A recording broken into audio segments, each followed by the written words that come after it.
Gentrification in Philadelphia. My mom and dad have been living in West Philadelphia for a while now, 17 years to be exact.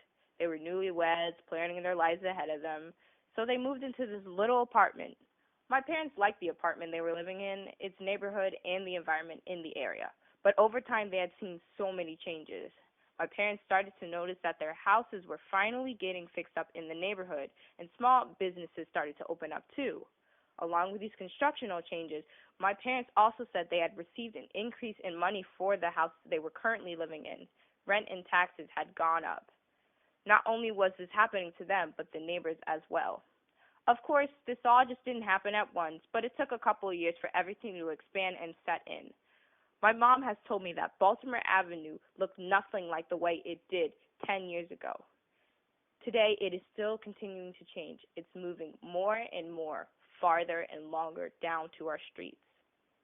The experiences I have just described are experiences many other people have seen as well, not just in West Philly, but many other places in Philadelphia. This process is called gentrification. To break it down into simpler terms, it's when a neighborhood is renovated, buildings, sidewalks, streets, parks are all being fixed up.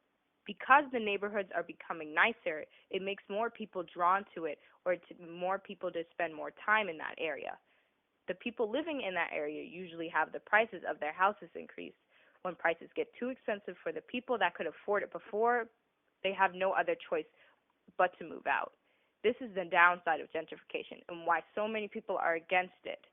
If you look at the statistics, Philadelphia's gentrification rate has increased 18 times more than what it was in 1990.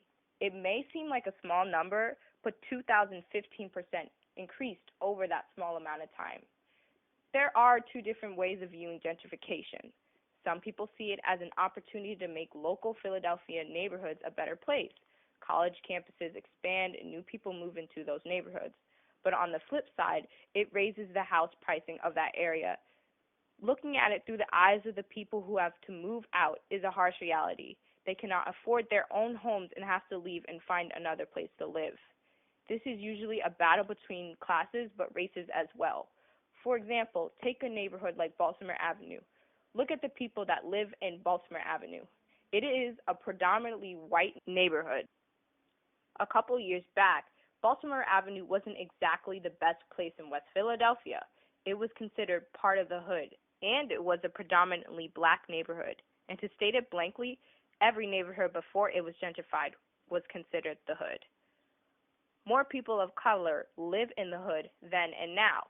As I have said before, gentrification is a fight between class and sometimes race. In reality, there are pros and cons of gentrification. Pros, neighborhoods do tend to become safer and cleaner after being gentrified.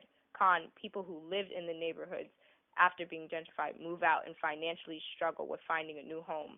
I'm repeating this again, but there are two sides people view gentrification: those who gentrify and those who are being impacted by gentrification. It really just depends on your experience.